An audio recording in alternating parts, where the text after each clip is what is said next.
Well, good morning. Good morning.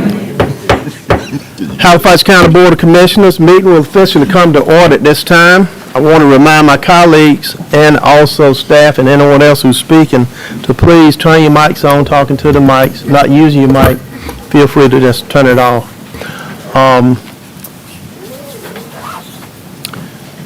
We have a great day before us. We have quite a few items on the agenda. At this time, I'm going to ask my good friend from Scotland Neck, Commissioner John Smith, to lead us in the invocation. Then after that, we'll do the Pledge of Allegiance in unison. Let us pray. Our Father in heaven, once again this morning that we humble ourselves at your footstool of mercy. As we come this morning, dear God, we come with hearts filled with thanksgiving and our lips bursting with praise. Thank you first and foremost for your darling Son, Jesus, who one day gave his life that those of us that believe on him might have life and might have life more abundantly. Then we want to thank you, dear God, for having allowed us to wake up this morning, not only to wake up, but to get up and start another day's journey. As we have found ourselves here this morning, dear God, coming to, dear God, to take care of the affairs of this county, Heavenly Father, we ask for wisdom, knowledge, and understanding, that all that we do and say here today, but dear God, you will receive the glory. We're asking, dear God, you'll continue to bless upon our county, our state, our nation, and the entire world, because we realize that all souls are yours. Keep us now in your keeping. It's in your Son Jesus' name that we pray, and we say amen. Amen. I pledge allegiance to the flag of the United States of America and to the republic for which it stands, one nation, under God, indivisible, with liberty and justice for all.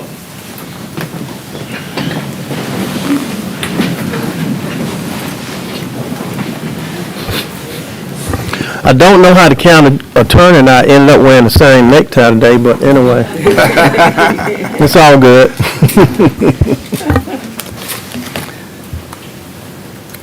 I trust that the commissioners have had an opportunity to review the agenda. At your pleasure, I would so entertain the motion for the adoption. I move for the adoption. Motion made by Commissioner Davis. Is there a second? Second it. Second by Commissioner Smith. Any further discussion? All those in favor say aye. Aye. All opposed, like sign. Okay. Next item on the agenda is the conflict of interest. In accordance with the Halifax County Board of Commissioners Rules of Procedure and the North Carolina General Statute Section 153A-44, it is the duty of every member present to vote on all matters coming before the board unless there is a conflict of interest as determined by the board or by law. Does any board member have a known conflict of interest with respect to matters coming before us today? Commissioner Johnson. No conflict.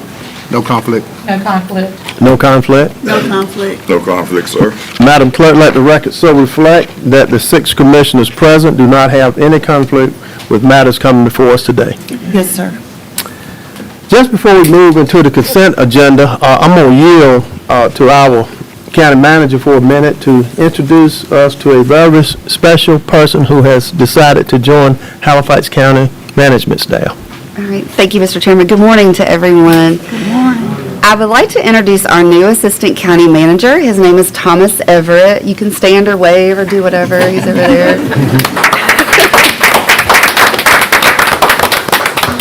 Thomas comes to us from the town of Scotland Neck, where he was the town administrator for almost 2 years, and he has a very extensive background in local government, particularly local government finance. So we're really excited to have him as part of the management team and the department head team, and I'm now fully staffed with management team and department heads, so I am thrilled. So I hope that doesn't change anytime soon. But we want to welcome him. Today's his first day, so we're starting him off right with a commissioners meeting. Okay, very good. So Thomas, that means that Commissioners Johnson and Brewer are going to take it easy on you since today's your first day. But Thomas, on behalf of the Halifax County Board of Commissioners, we do want to welcome you, and certainly we look forward to working with you. Good to have you here. Thank you. Do you have anything you want to say? Thank you for being here. First day, I'm welcome to all these people here. I'm thankful. I'm ready to work. Very good. Thank you. Let's give him another hand. Okay, at this time, Commissioners, we're going to move to the consent agenda. We have several items under the consent agenda. Item A approval of the minutes. Item B, budget amendments. Item C, property tax collections, refunds, and releases, May 2024. Truist designations resolutions. Item E, authorization of continuation of current bank accounts. Item F, authorizations to prepare budget amendments to prevent deficit spending. Item G, capital grant and/or project carry forward authorization. Item H, 2024 fireworks display. Any questions or comments from the commissioners in regards to those items A through H? If not, I will so entertain a motion. One question, Mr. Chair, for County Manager, and that refers to item H, our fireworks displays. Is that being handled just like we handle it every year? Yes, ma'am. It's the 3 fireworks displays for Halifax, Hobgood, and Weldon. If you remember, several years ago, a new law was passed after a terrible accident on the eastern side of the state that commissioners have to approve the permits and all the insurances for fireworks displays. Having heard that, Mr. Chair, I would like to approve the consent agenda. Okay, motion made by Commissioner Johnson. Is there a second? Second. Second by Commissioner Webb. Any further discussion? All those in favor say aye. Aye. All opposed, like sign. Okay, we get into that very special part of the agenda where we really like special recognitions. At this time, I'm going to ask District Court Judge Teresa Freeman to please come forward. And Judge Freeman, after I do this presentation, we get into the minutes and all that. You know what, I tell you what, it's unusual to tell the judge what to do. I was listening right there.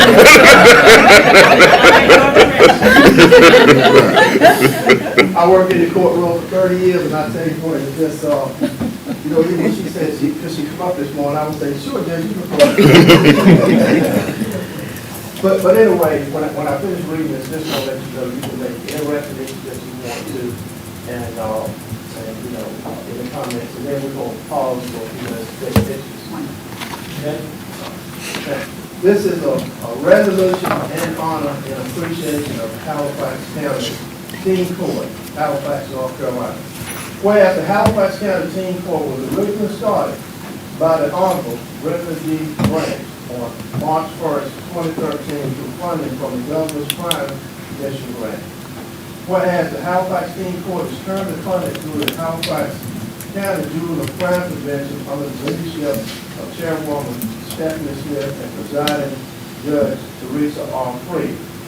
Whereas the Halifax County Teen Court offers a unique opportunity for diversion from the traditional court process while ensuring accountability for delinquent acts.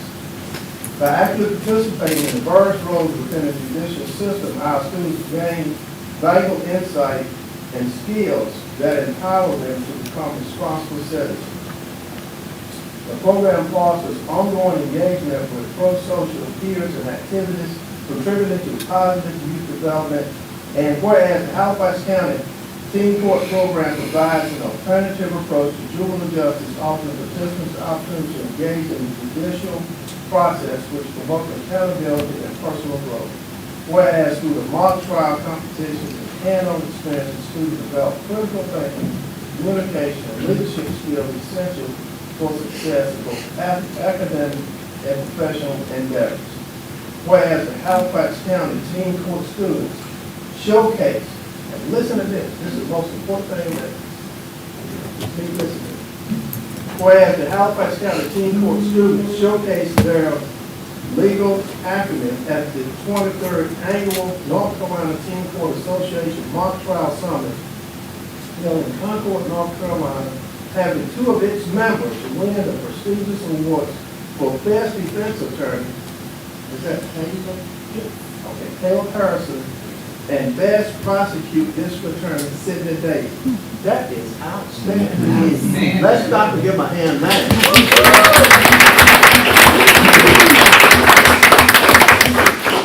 Now therefore, let it be resolved that the Halifax County Board of Commissioners do hereby celebrate the Halifax County Teen Court in order that a copy of this resolution be spread upon the minutes of the Halifax County Board of Commissioners on this 3rd day of June 2024. Vernon J. Bryant, Chairman of the Board of Commissioners, Andrew H. Wiggins, assistant to the county manager and clerk to the board of commissioners.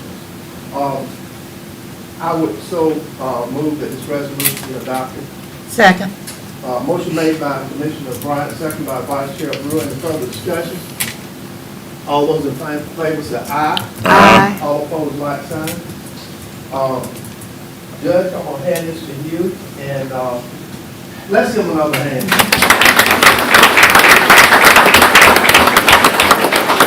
And Judge, at this time, I'm going to put it in your hand, any comments, remarks, whatever you want to do, introduction. I see we got our illustrious superintendent and his assistant from Halifax County Schools. Go ahead. Okay, do I need to? Well, you just go ahead, Judge. You can put that. Okay. I don't want to forget it. The reason I pushed it over there. Yes, sir.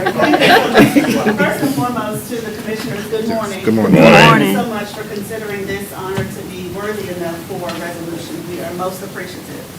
I would be remiss if I did not recognize a few people who are in the room, and there are more than a few. Okay, And I'm that's fine. so Take your thankful time. that we are big in number this morning. So first and foremost, our Halifax County Superintendent, Dr. Cunningham, please come forward and join me.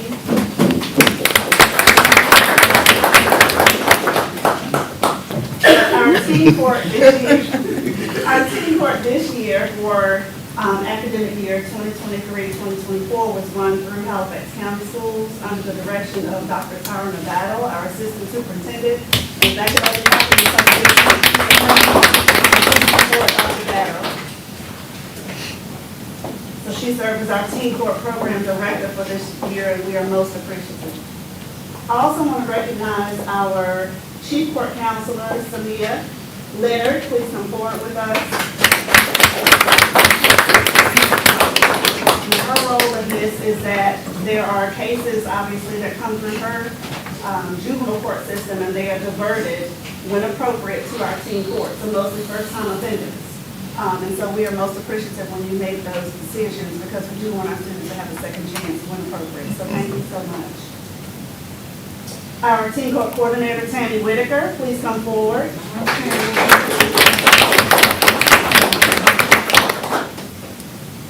She is the one who had the hands-on of making sure our students followed through with the directives that were ordered to be given to them through our teen court program, and so we are so very thankful for that service.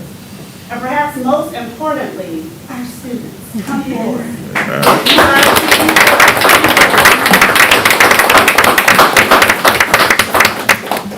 We have several students who are here this morning. Some could not join us because they are testing. This is the end of the school year, and Dr. Battle was very specific with them. Do not miss your test.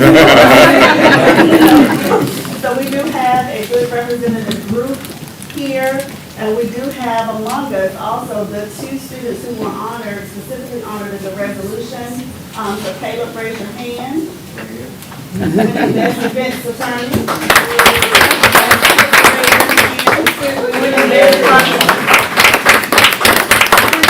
I asked Judge Branch and other judges and folks who were here before me if this has ever happened in Halifax County, and everyone has told me the same, that this is the first time at all. So this is historic, and that's why I wanted to make sure that it was honored appropriately. Parents and supporters of teen court, last but not least, we could not do this without you. So if you're here for teen court, please join us for the picture. Thank you.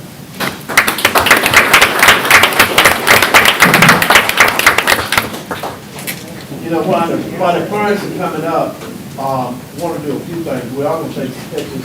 We're going to take a picture with just you all, then we'll take some pictures with the commissioners as well. I want to give this to the students. It's a lapel pin, just like the one that I wear. It doesn't have permission on the bottom, but that's what it is. And I hope I have enough for these students. Yeah. Okay, very good. I made it. You look like a student. Okay, all right. Yeah, feel free to go ahead and just take pictures of them now. They'll have their pictures come up. Thank you, Ms. Scott. I guess you want to kind of make sure you get the able to see that too. And Ms. Scott, you all don't mind, Ms. Scott, just direct them how they need to stand, if that's not right, so you can see everyone else. If we could have, squeeze in just a little bit Rose. There you go. Dr. Cunningham, your head right there. Right. Used to it. Is that okay, Ms. Scott? Got it. Perfect. Okay, good. Thank you. I'll make sure these get emailed. Now, will the students stay up and the staff stay up front? So the commissioners, I'm y'all come back up. Commissioners and staff, Lynn Rouse, our clerk, you all come on too. Lynn? Come on. Yeah. And we can kind of stand behind them, okay? Just don't get behind Dr. Cunningham. She's still up here. I'm right here. Dr. Cunningham, if you don't mind, can you kind of get on the end? I'm right on here. Yeah, you about like me. I'm tall. Right now, right here? Yeah, that'd be good. All right.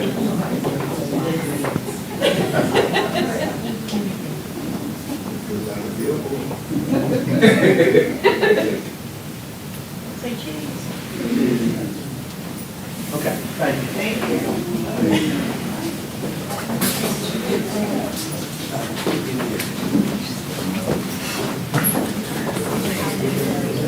Yes, sir. Thank you. Appreciate it.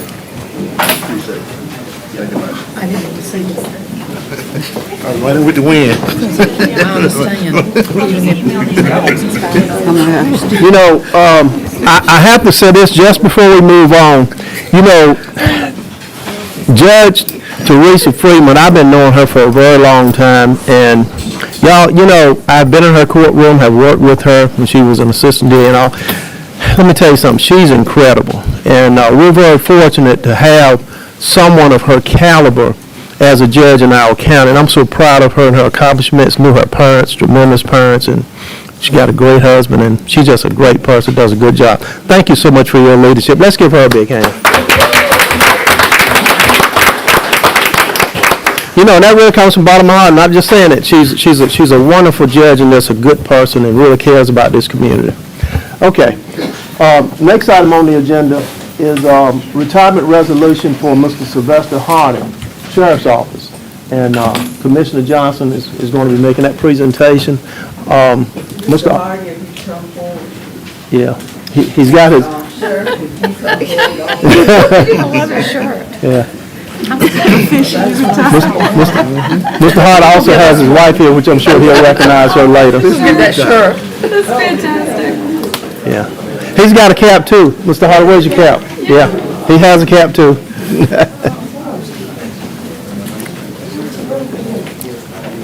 Thank you all. Thank you all.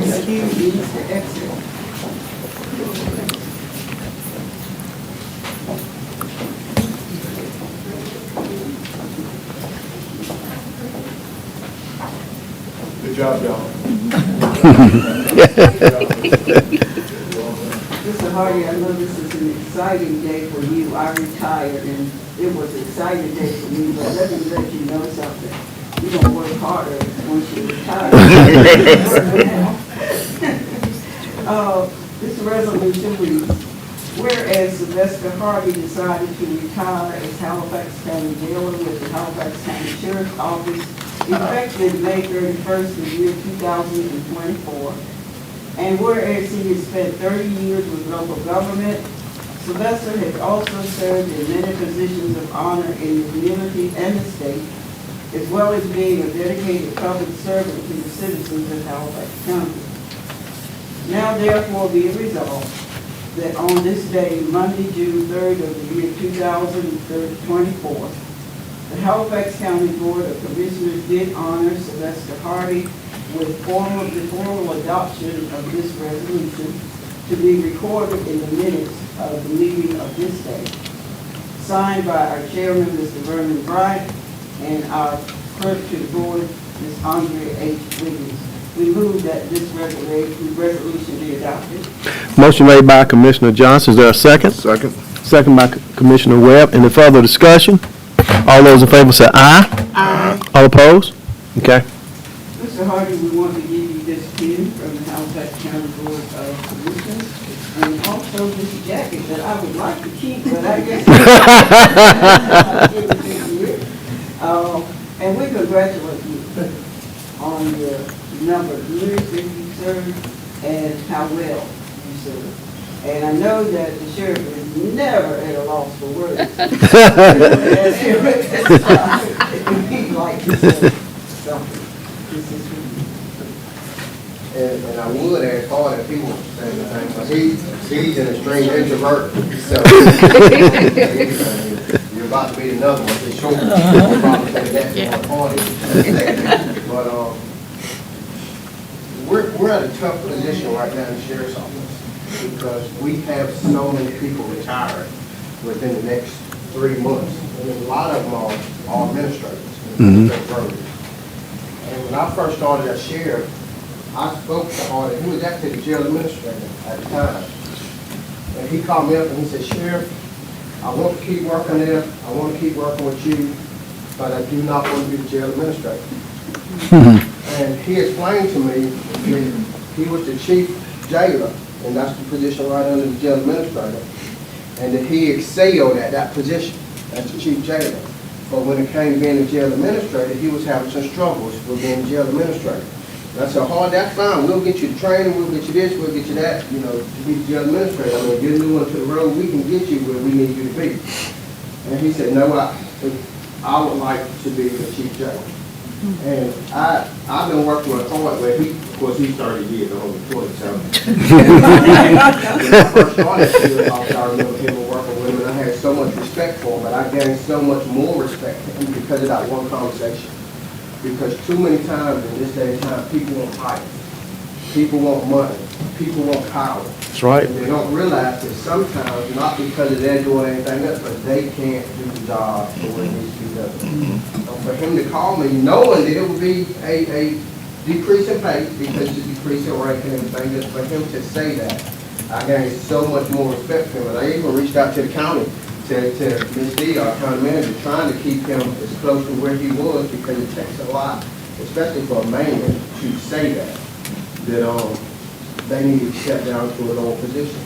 And losing him, we won't be able to replace him. He's hard-headed. Every time he'll go home, and next thing I know, he's back at the jail handling some stuff. And I tell him, Harley, that's what you're subordinates are for. Rank has its privileges. And you don't need to come back and do that. That's his wife is here. And I even told him, please, please don't wipe my cell phone number. I can get her to keep you at home. You don't need to come back here. But every time he came back, and one of the comments made, he said, Sheriff, you work, so I should work too. And I couldn't say anything.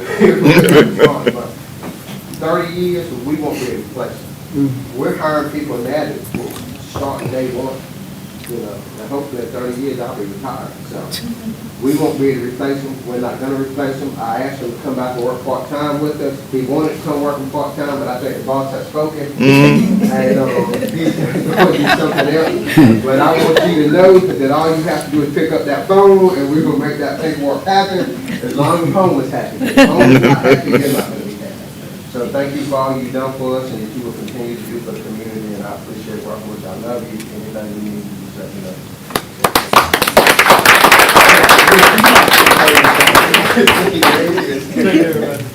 You're welcome. Thank you.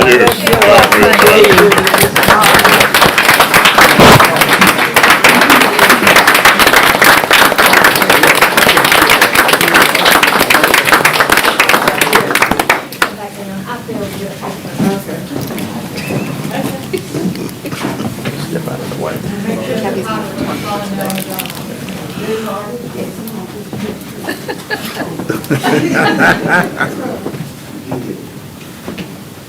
I'm sure Christina wants us for her newsletter. She does, thank you. She does. Yeah. Perfect, thank you. Ms. Harley, the wife. You don't retire, but once, hopefully. She'll be good, she's taking him home. It's the whole world changer. The whole world changes.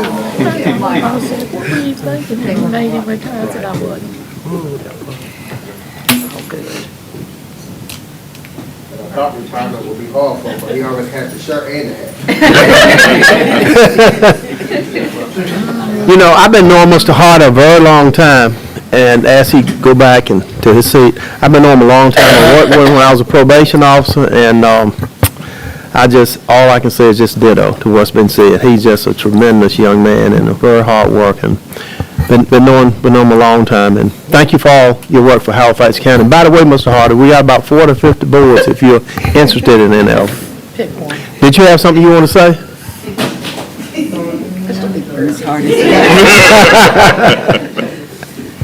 Okay. All right.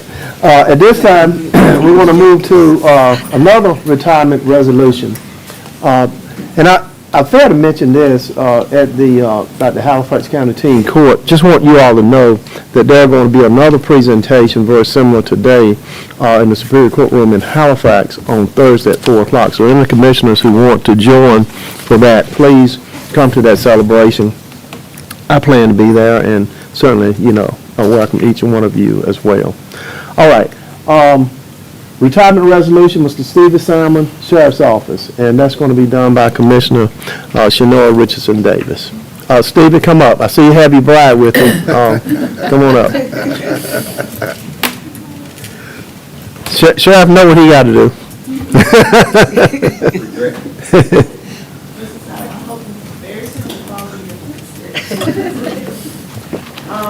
Good morning, everyone. Please listen,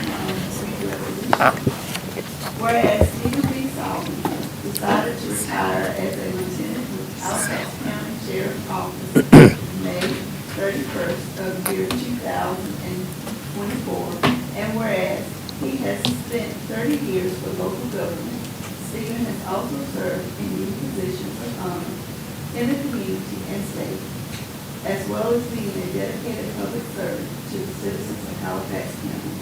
Now, therefore, be it resolved that on this day, Monday, June 3rd of the year 2024, the Halifax County Board of Commissioners did honor Stephen B.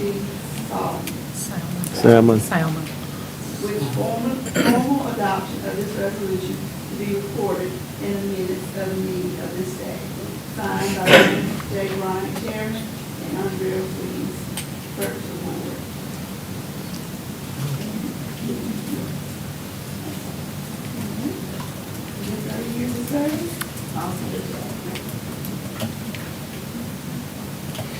Mr. Chairman, I move the resolution be approved. Okay, motion by Vice Chair Brewer. Is there a second? Second. Second by Commissioner Johnson. Any further discussion? All those in favor say aye. Aye. All opposed? Okay, thank you for that. I'm getting better at this as I go along. Okay. Sheriff, we'll hear from you, and then we'll hear from Stephen. This was a last minute So, I met Steve when he started with Sheriff's Office back when I started, I was here already. He came in and he used to do drug testing and report and stuff like that. But when I started as the sheriff, I called him up, asked him to stay on board, asked him to promote him to lieutenant. And if y'all remember the day I was sworn in, it seemed like there was a million people there that day. And Stevie jumped right in, took control, had to, of course, with firearms there, but took control, shifted people out, ran, and it's hard to keep a courthouse safe, but he done all that. He jumped right in, and I felt safe, everybody else felt safe. But what he was doing, he didn't get a chance to enjoy it as much as others did because he was literally still working. I met with him shortly after that and explained to him what I wanted in courthouse security. I explained to him what they needed in courthouse security. And he told me what they needed. I explained to him what I wanted. We got on the same page, and I stood by him since then. He stood by me, and he's had that courthouse just as secure as we could possibly get it with what we have down there to secure. He's never raised his voice that I've heard. He's been stern. The judges, we had his retirement thing on Friday, and so many people came up and spoke. And I actually made a comment to my wife. I hope that many people show up to my retirement and have such great things to say about me, because it let me know too what kind of man he is. And Steve is gonna continue working with part-time. I'll do it. Probably we got to figure out his 30 calendar days. Calendar days, so we got that in. And I was told, I'm not gonna call any names, but before I come up here, the man that I was sitting beside said, you need to come back to, you can still take those bank transfers. I was sitting over that way. But I appreciate everything he does. He doesn't talk much, he doesn't say much, but he demands control, attention, and respect, and he has that over in the courts. So I just want to say thank you for what you've done, what you will continue to do. I love you, just like, Judge Stevenson said the other day, me don't tell other men that I love you. Life is short, so anything I can do to continue with your progression, please let me know.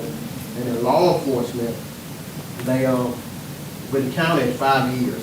When you retire with your 30 years and you're at least here at counted for 5 years, we also present you with your service record that you carry day in and day out with the badge. So I have his service record here and a badge to present him with, which he will be using in 30 days. Thank you so much for allowing me to because I know most, I don't bring Ms. Hardy for coming to wait for it. He can't come back. Here's his service record that he will be presented now, and he will hit the badge, and he will take that with him, and he will bring it back to work in 30 days. Now, to make that official, I'm going to go ahead and make that motion to honor the service of Stephen Boyd Salmon as a law enforcement officer. The Board of Commissioners authorized the sheriff to donate the badge worn by said officer, Salmon, and further authorizes the sale of the following service sidearm, which is hereby declared to be surplus property to said officer for the price of $1, with the payment of said purchase price to be waived in consideration of officer loan service to the citizen of Halifax County. His Glock number 22, serial number is BBTC098. I so move for that resolution to be adopted. Second. Motion made by Commissioner Bryant, second by Vice Chair Brewer. Any further discussion? All those in favor say aye. Aye. All opposed, like sign. Okay. Sheriff, you can go ahead and present it to him. I apologize. No, nope. So here you are, Lieutenant. I'll hold this. Short-lived retirement, wasn't it? We still got 40 to 50 boards, by the way.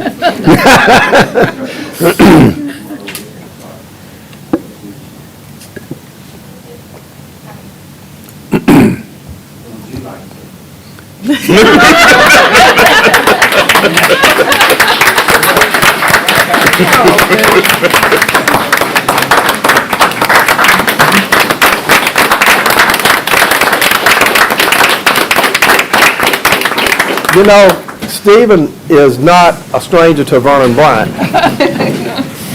I hired Stephen as a probation officer many, many years ago, and he worked with us for a while. Then he decided to go over to law enforcement, and his lovely wife Susan is here too, by the way, and good to have you here. But Stephen was an excellent probation officer and been a great law enforcement officer. And you know what?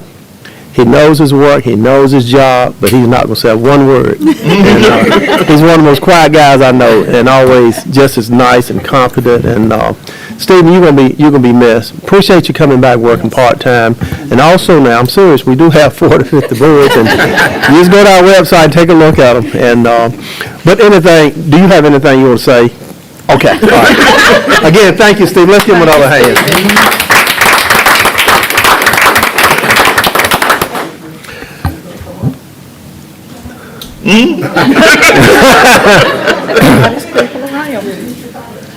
His wife works in the clerk's office, by the way.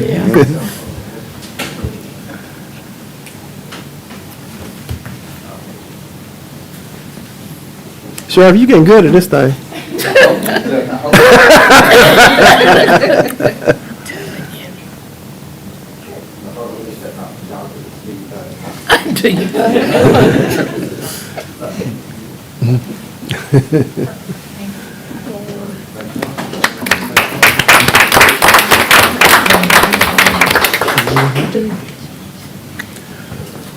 Again, thank all of you for your service, Mr. Hardy, Mr. Salmon. Thank you so much. And At this time, now y'all can stay if you want to. I'm just teasing. It'll be empty in a minute. I do want to recognize Reverend Rick from Enfield. He's on the city council, town commission in here. Thank you for being here.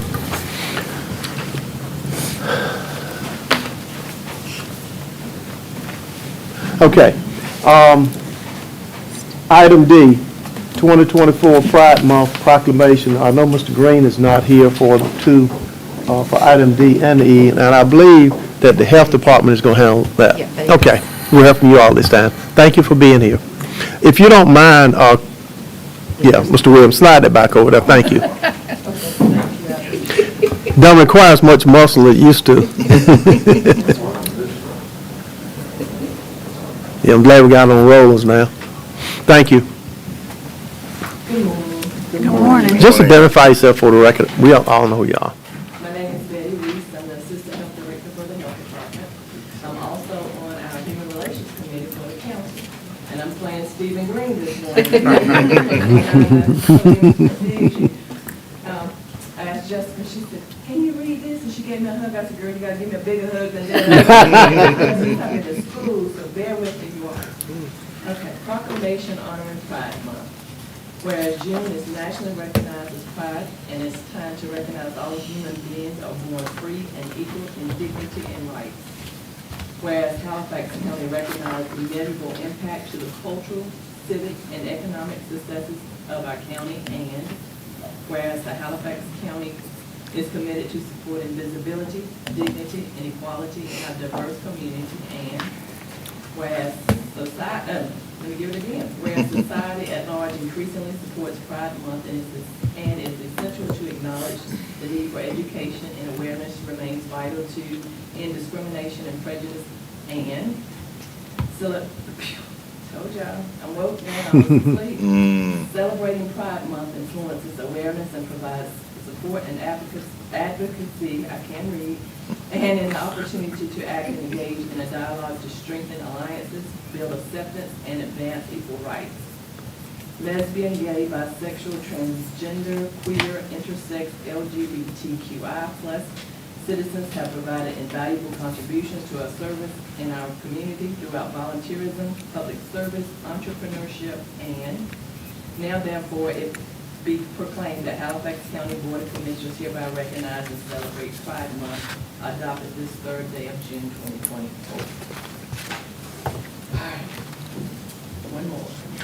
Let's go ahead and adopt that one first, then you can go to the next. Okay, you heard the information coming from her in regards to the proclamation for the 2024 observance of the Pride Month in June. What is your pleasure, Commissioners? So move for adoption. Motion by Commissioner Johnson, is there a second? Second. Second by Commissioner Davis. Any further discussion? All those in favor say aye. Aye. All opposed? Okay, thank you. Proclamation celebrating Juneteenth. Whereas legislation was signed to make Juneteenth a federal holiday on June 17, 2021. Whereas the historical legacy of Juneteenth shows the value of never giving up, hoping in uncertain times, the inspiration and empowerment to transform lives in the country. Whereas Juneteenth celebrates African American resilience and achievement while aiding the preservation of those historical narratives and promoting racial and personal advancements since Freedom Day. Whereas we commemorate the day and honor the tireless work of abolitionists who made it their mission to deliver the promise of America for Americans. Now therefore it be proclaimed that the Halifax County Board of Commissioners encourages all citizens to recognize Juneteenth as a way to reconcile our past as we build a new future together and to recommit working together and eradicate systemic racism and inequity in our society. Adopted this third day of June 2024. Okay, thank you, Ms. Reese. Any questions or comments from her in regards to that? If not, I'll also entertain a motion. So moved. Second. Motion made by Commissioner Davis, second by Vice Chair Brewer. Any further discussion? All those in favor say aye. Aye. All opposed? Okay, thank you for filling in. Appreciate that. My caffeine has kicked in. Okay, the next item on the agenda is item 3, public comment period, and Madam Clerk, we didn't have anyone. Okay. All right, next one is, going to item 4, public hearings. And just before we open the public hearings and all, for that, we got 2 of them actually, well, 1.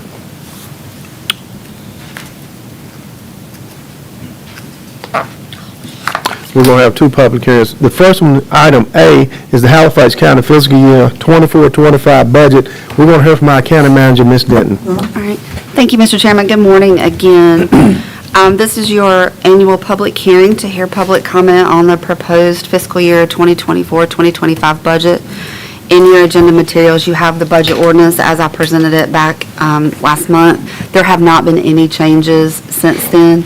I'll be glad to answer any questions you have before you open the public hearing, if you have any. Other than that, I didn't have any other changes.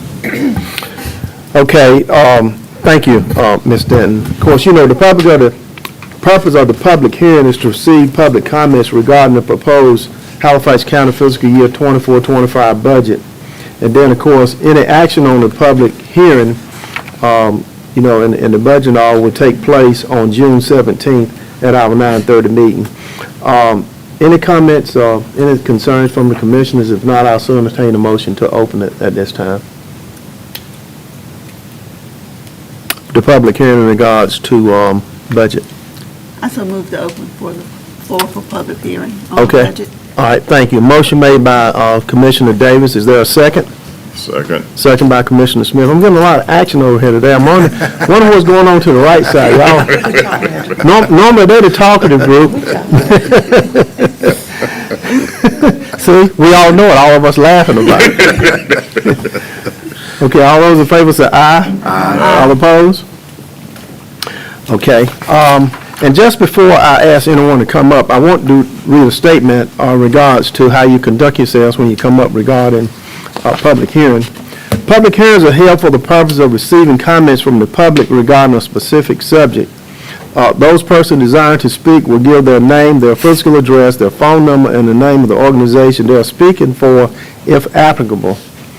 We request that each speaker limit their comments solely to the issue at hand and not direct comments towards specific individuals. In the interest of time, please do not repeat facts or issues covered by previous speakers. If you wish to comment, you should express your opinion on the subject matter and give the board an understanding of whether you favor or oppose the issue being discussed. The Halifax County Board of Commissioners values and appreciates the opportunity to listen to the citizens of this county and respect requests that above guidelines be followed. So at this time, if you wish to speak, just please come up and follow my instructions. And the public hearing is open. They did a motion and a second. Mr. Chair, seeing that no one appears to want to speak, I move that the public hearing be closed for this issue. Okay, motion made by Vice Chair Brewer. Is there a second? Second. Second by Commissioner Webb. Any further discussion? All those in favor say aye. Aye. All opposed? Okay. All right. Next item is proposed appropriation to the Economic Development Seed Account, and we'll hear from our Halifax County Economic Development Director, Ms. Scott. Good morning. Good morning. So, the public hearing is for a proposed appropriation by the Board of Commissioners to the Economic Development Seed Account. And as you're aware, the county maintains a seed account in the general fund for unexpected economic development purposes that aren't related to budgeted administrative expenses or specific economic development projects. And General Statute 158-7-1A-C require a public hearing for the appropriation and expenditure of monies to and from that seed account. The current balance is $50,000, and staff is recommending that this public hearing be conducted at the beginning of the year so that separate public hearings will not be required for each expenditure on an ad hoc basis. And concurrent with the board approval of a formal appropriation to the seed account, we recommend that expenditures from the seed account be subject to certain limitations and conditions. And just so that the public and you are reminded that No expenditure can be made from the seat account as an incentive or recruitment benefit on behalf of a person, firm, or corporation. No expenditure from the seat account for any activities, economic activities specified under General Statute 158.7-1B or D. No expenditure can be made from the seat account without written permission of the county manager or with the concurrence of the county manager. And no expenditure of $5,000 or more can be made from the seat account without action from the Board of Commissioners. So that's the parameters under which we, for years, have operated the seat account. And we request a public hearing for this purpose. Okay. Commissioners, you've heard the information coming from our Economic Development Director. What is your pleasure? Move that this public hearing be open. Yes. Okay, motion made by Commissioner Johnson. Is there a second? Second. Second by Commissioner Webb. Any further discussion? All those in favor say aye. Aye. All opposed? Just before you come, I do need to read a statement. Public hearings are held for the purpose of receiving comments from the public regarding a specific subject. The persons desiring to speak will come and give their name, their physical address, their phone number, and the name of the organization that they are speaking for, if applicable. We request that each speaker limit their comments solely to the issue at hand and not direct comments towards specific individuals. In the interest of time, please do not repeat facts or issues covered by previous speakers. If you wish to comment, you should express your opinion on the subject matter and give the board an understanding of whether you favor or oppose the issue being discussed. The Halifax County Board of Commissioners values and appreciates the opportunity to listen to the citizens of Halifax County. Respect request the above guidelines be followed. You've heard the information coming from me as well as my colleagues open this public hearing for what Ms. Scott was talking about. Anyone who wishes to come may do so at this time, and just please follow my instructions. Mr. Chair, having seen no one come to the podium, I move that this public hearing be closed. Okay, motion made by Commissioner Johnson. Do I have a second? Second. Second by Commissioner Davis. Any further discussion? All those in favor say aye. Aye. All opposed? Okay, next, before I move to the next item, I do want, yes, ma'am. I'm ready for the next one. Oh, okay, you can stand there. You can Want stay. action on the public hearing? It's not yet. Not yet, Sorry. No, it's one more in between. But that's okay, Ms. Scott. You always jolly on the spot with everything, and you having multiple tasks today, taking pictures and all. Thank you for all that you're doing. I do want to recognize new Commissioner-elect, Democratic nominee, Jimmy Silver. Raise your hand. Thank you for being here. Appreciate you. Looking forward to working with you as well. Let's see, item 5 on the agenda is Child Fatality Prevention Team Annual Report, and we're here from our Health Director, Ms. James. Good morning. Morning.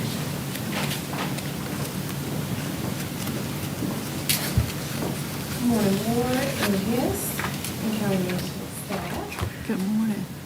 So I am here this morning as the chairperson of our Halifax County Child Fatality Prevention Team to present our annual report. A big part of public health and what we do is promotion and prevention of healthy living and prevention of preventable diseases and deaths, which is a major part of our child fatality prevention team here in Halifax County. So local child fatality prevention teams across the state meet to confidentially review medical examiner reports for death certificates, other records of deceased residents under the age of 18. So a part of this team is comprised of representatives throughout the county that are a part of non-public and public agencies. They are in the community with agencies such as law enforcement, health departments, schools, and mental health organizations. So we all meet together to discuss the deaths that have been presented to us, look for areas of improvement as it relates to our systems, and things that we're doing to enhance the life and well-being of the children in our county.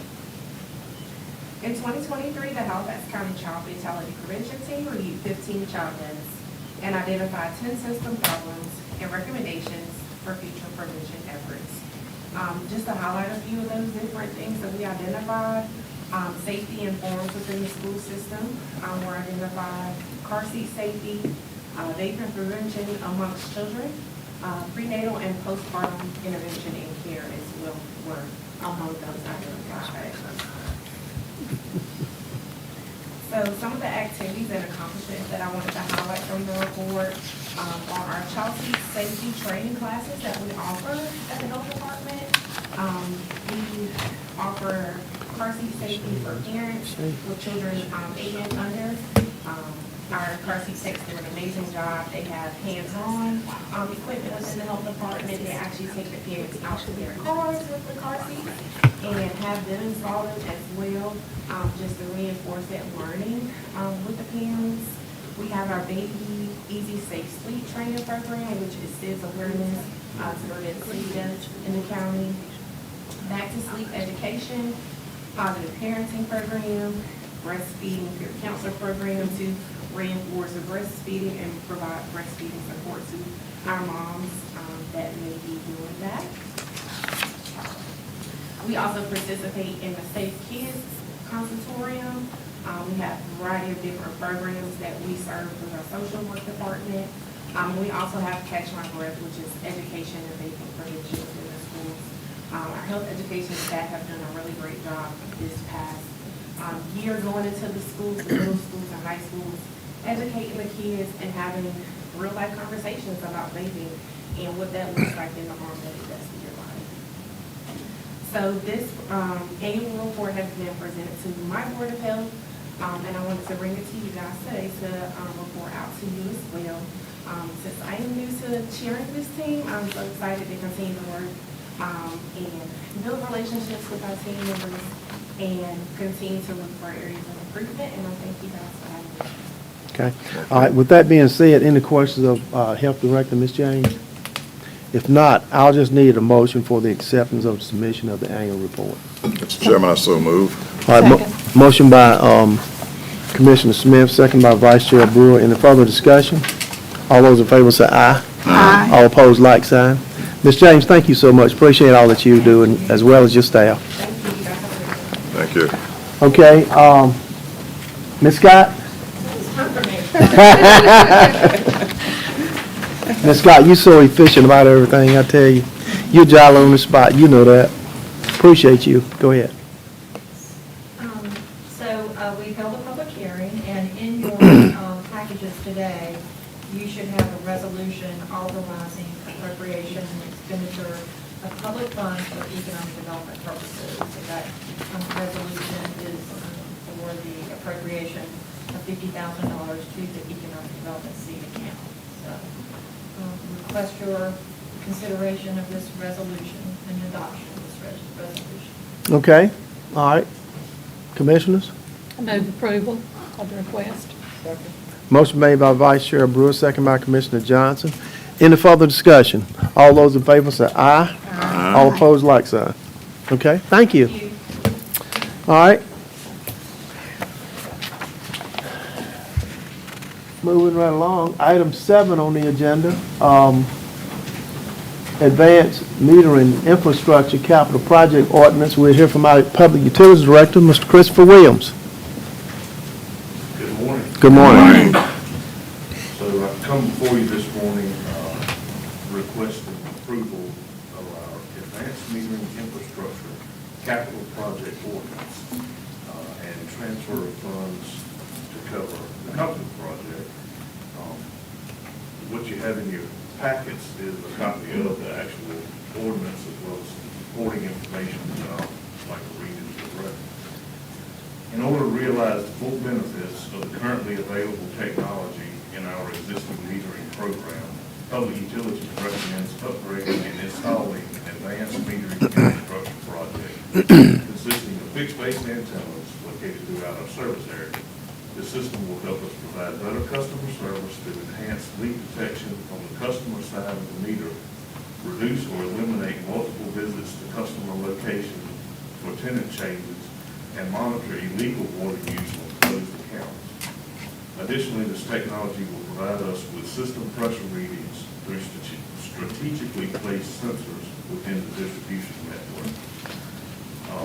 Funding for this project will be from unrestricted revenues in the general fund made available as replacement revenue under the American Rescue Plan Act of 2021, otherwise known as ARPA. And most importantly, pursuant to General Statute 143, 129E63, the board is being asked to approve this purchase without public bidding prior to the award of a contract to the vendor, Ferguson Enterprises LLC, based on the exceptions noted in Section 2 of the Capital Project Ordinance. And so if I can direct your attention to the Capital Project Ordinance, Section 2 reads, in accordance with General Statute 143, 129E63, the board approves the purchase of the project equipment, including installation, setup, and project administration from the selected vendor without public bidding to assure standardization and compatibility with the county's existing infrastructure.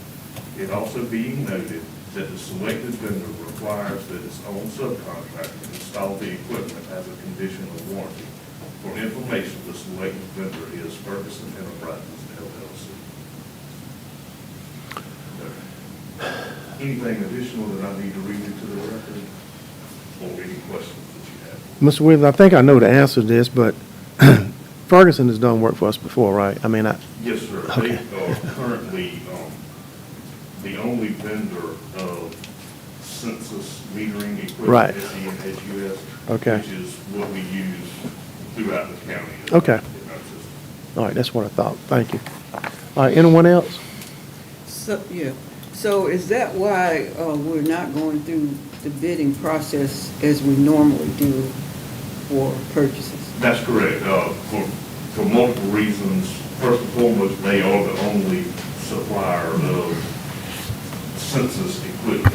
So in order to ensure standardization, that everything technology-wise will talk to each other and work correctly, we had to use their equipment, and that is that standardization and, I forget the exact language, and I know I need to get it right, so I'm going to read it. Standardization and compatibility with the county's existing infrastructure. As well as the warranty availability. They're requiring that their subcontractors be utilized to install equipment and get it up and running. One thing that I did neglect to read into the record and tell you, but you have it before you, is that the anticipated cost for this project is $1,650,000. And that, again, comes from, From the ARPA funds. ARPA funds. That you have so wisely made use of. Good question, If I Mr. may. Johnson. Yes, ma'am, Commissioner Davis. What areas of the county will this system This will cover? cover our entire system. Okay. So we had them do what's called a propagation study.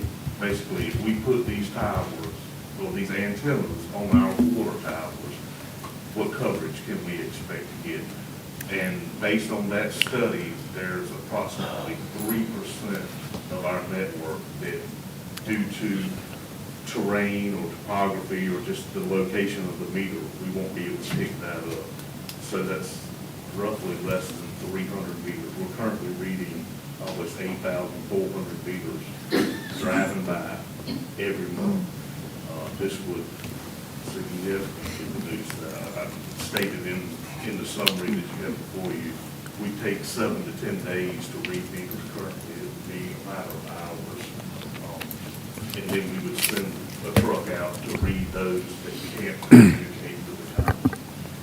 So significant time savings and efficiency. So, Mr. Mr. Williams, once this is approved, what is your timeline for having this done?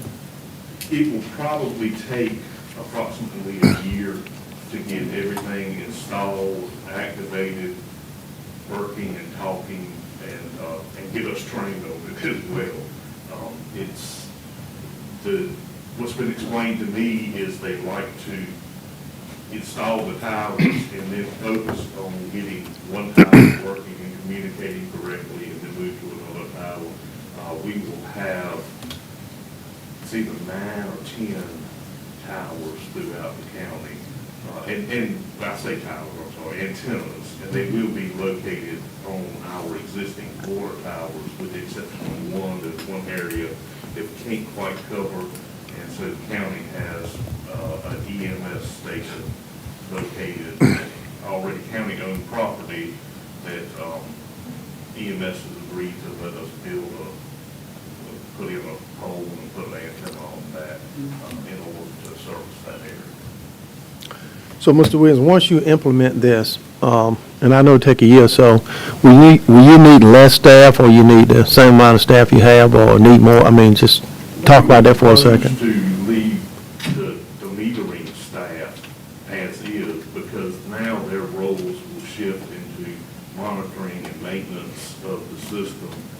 That week that they're riding the road, getting readings, can Right. now be used to change out meters, update meters. Okay. Make sure the technology is working correctly. Currently, we have, I'm ashamed to say, a large number of meters that are not reading or reading inaccurately. And that affects directly our ability to track water usage. So we're losing revenues. Okay, all right. And we don't want to do that. This will help us to catch up. All right. One more question. Yes, ma'am. You mentioned the warranty. In order for that to be effective, Ferguson has to install it. So what does the warranty include and how long? It's covering the installation, the equipment, the communication piece of it. Parts of it are a year, parts of it are 18 months, and parts of it are 24 months. And I can't remember which of what. But it's their standard. And in my time here and others' time here relaying to me, Ferguson has been a great company to work with to keep what we have operating. It takes some challenges because we're using some older technology that is outdated. This is going to bring us into the current technology. Thank you. Okay, with that being said, you have anything you want to add, turn around? Just to clarify, and the reason Chris is so nervous is not because he's in front of you, it's because he knows I'm watching him. Department heads are used to my freak out when we're spending money and haven't done public bidding, so we had a lot of discussion about this, and I have to say Chris has done a very good job of documenting why we did not need or could not do public bidding on this amount of money. The grant project ordinance that we're asking you to adopt would do three things. One, it will move money from the general fund, the unrestricted general fund revenues, to this grant project, to this capital project, beg your pardon, not grant. Secondly, it will acknowledge that you are approving this contract, award of this contract without public bidding. And thirdly, it will allow the county manager to execute all contracts so we don't have to come back to you about awarding the contract. So once you do this, Mr. Williams and staff will continue on with the project as proposed. So what you're saying to us, Mr. Williams gave an excellent answer to my question. He absolutely did. Good, you did. But what you're saying to us is that legally we'll be okay. Legally, I want to be sure we're okay, and we are, because as you all know, certain amounts of money, you have to have publicly bid contracts unless there's an exception, and this is one that does qualify as an exception to public bidding. Yes. Yeah, great job, Ms. Williams, explaining that, really. Well, this time we need the approval of the Advanced Metering Infrastructure Capital Project Ordinance and transfer for funds to cover the project. And of course, Glenn articulated those three things that it covers very well too. Motion? I move for approval. Well, I know this sounds insane, but I know that this man over here has been through this every way but Conway. And as long as we're legal, that's all I want, is to be legal. So I'm good. And when I read it last week, I thought, we're not gonna bid this? That's a lot of money. But after the explanation you gave, and he articulated even further, I'm good with it. And we have delayed this for Forever. months. We So fought, that we got it right. we didn't fight, but we had those discussions. No fighting, just making sure we're all right. I's dotted, T's crossed. Absolutely. Commissioner Davis, do you mind seconding that motion? Okay, motion made by Vice Chair Brewer, second by Commissioner Davis. Any further discussion? All those in favor say aye. Aye. All opposed, like sign. Let's be at ease, y'all, to about 11:15. Okay. Gotcha. I've never seen that before. That's why when I read it last week, I about dropped my teeth. I thought we had to have RFQ for everything to go to the bathroom. But I could feel, I know this sounds crazy, but I could literally feel him. I knew he was all right. But when I read it, I thought, how do you do this? That's always a thing. I'm gonna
She got a recording on, so she all right.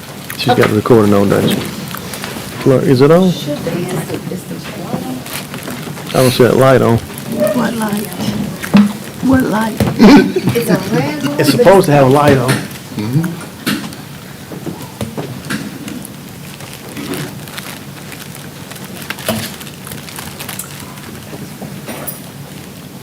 Something has changed about the way we get these things to come up. Takes forever. It's slow.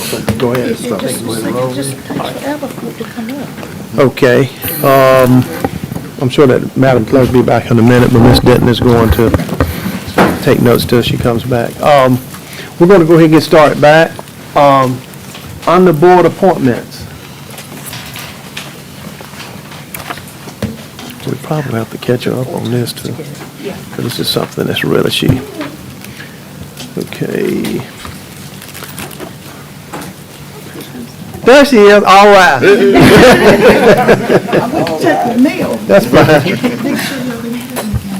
Thank you. She's actually on time. Yeah. We're early. Okay, we just getting started on the board appointments. Under adult care home and advisory committee, receive nominations to reappoint Prudence Bozeman. So moved. Okay, motion made by Vice Chair Brewer, second by Commissioner Johnson. Any further discussion? All those in favor say aye. Aye. All opposed, like sign. Receive nominations to waive the term limit and reappoint Ozzie Ruffin. So moved.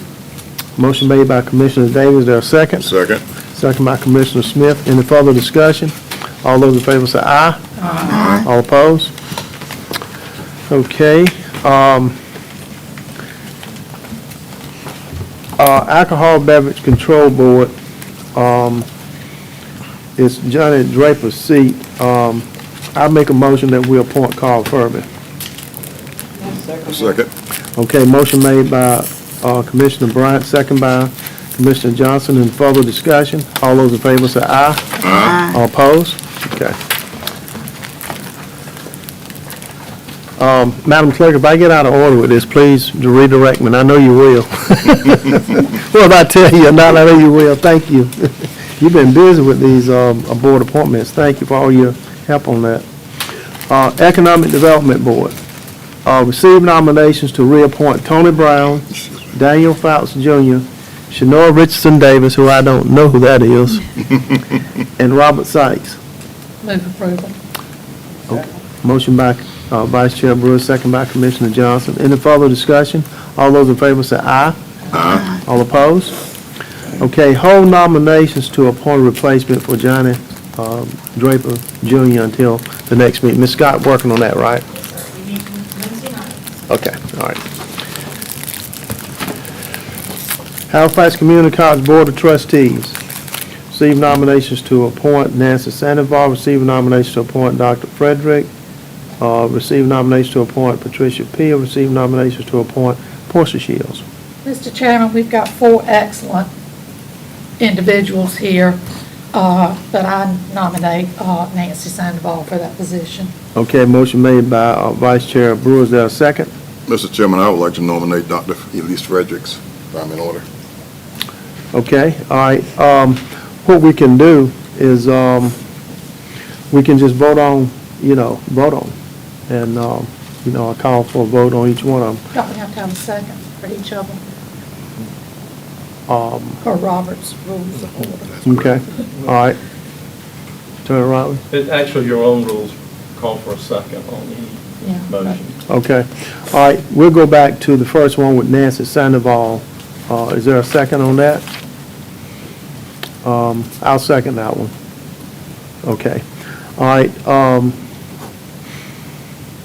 Okay, now I guess we'll call for a vote on Nancy Sandoval. And then we can go to Dr. Frederick. Is that the way to do it, Attorney Riley? I think that the simplest way to do it is to take each motion at a time. So you now have a motion and a second concerning Ms. Sandoval.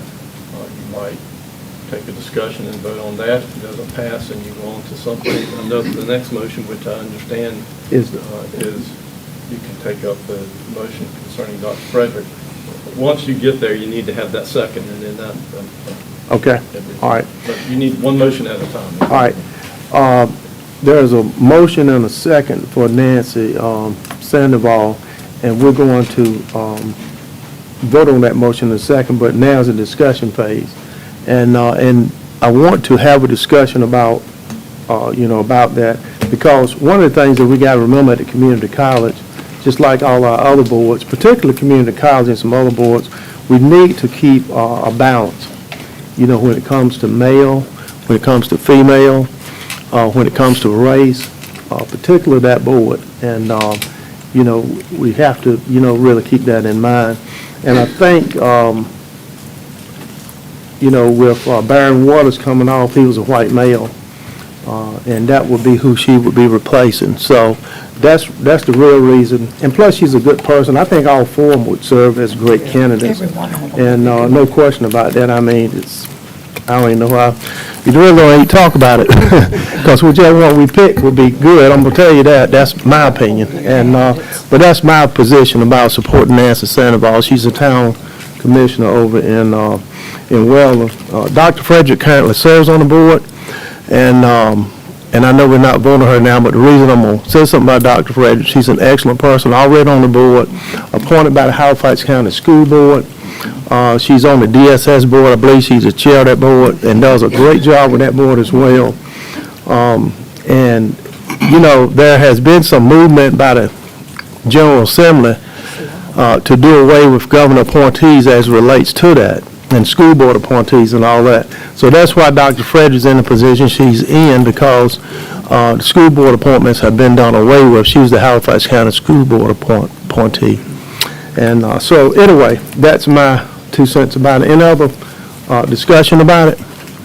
That board is very interesting. I just spent 2 days. You on the board too? Yes, I just spent 2 days, and the school appointees are going away. Northampton County is going to get 2 more appointees.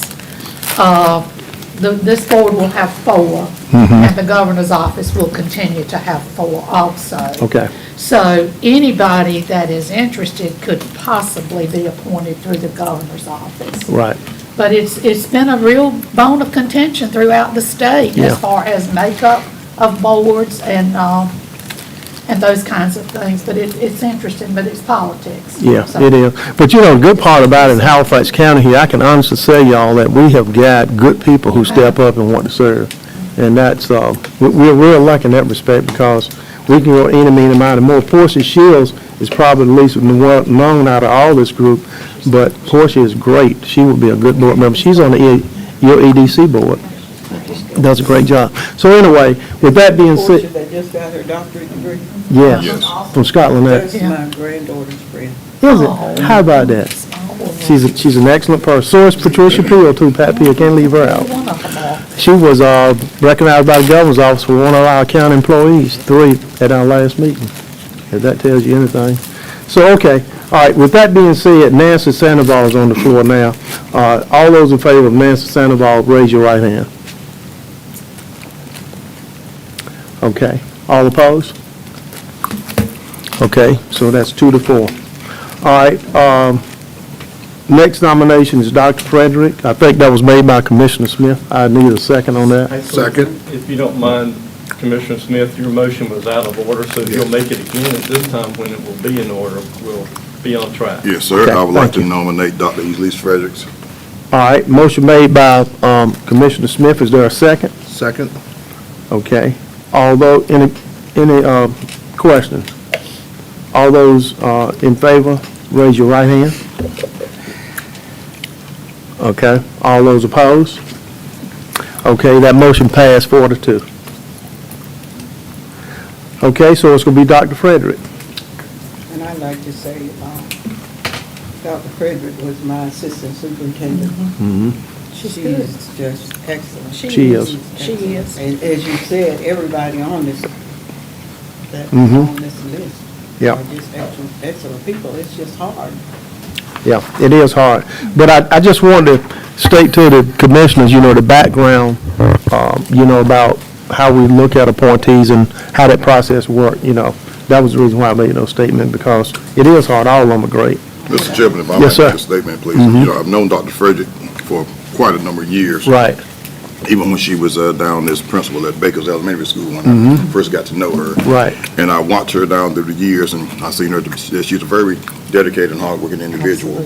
And I also had an opportunity to serve with her for a brief while on the board of community college. Right. And to say, you know, I just found her to be a fine person, very dedicated, very interested in what's going on, and I know she's very, very much interested in our children, and I think that, well, I know she's doing a great job, and I Right. would like to see, make sure she stays there and not a possibility. Okay, all right. Appreciate that. Thank you so much, Commissioner Smith. And also Attorney Rollins, appreciate your guidance on that, about getting these motions and all that right there. Sometimes y'all make it work. Yeah, I'm the one to make it work, right, because I'm always out of order. No, you're not out of order. You know, we all just want to do the right thing, all six of us. Okay, all right, moving right along to Halifax County Council on Aging. Receive nomination to waive the term limit and reappoint Gregory Browning, Udine Garner, and Marion Lewis. Can I get a second? I second it. Okay, motion made by Commissioner Johnson, second by Commissioner Smith. Any further discussion? All those in favor say aye. Aye. All opposed? Okay, receive nominations to reappoint Ruth Williams to the Halifax County Council on Aging. Great lady. So moved. Okay, motion made by Vice Chair Brewer. Is there a second? I'll second it. Second by Commissioner Smith. All those in favor say aye. Aye. All opposed? Okay. Receive nominations to appoint Audrey Williams to replace Brenda Osby.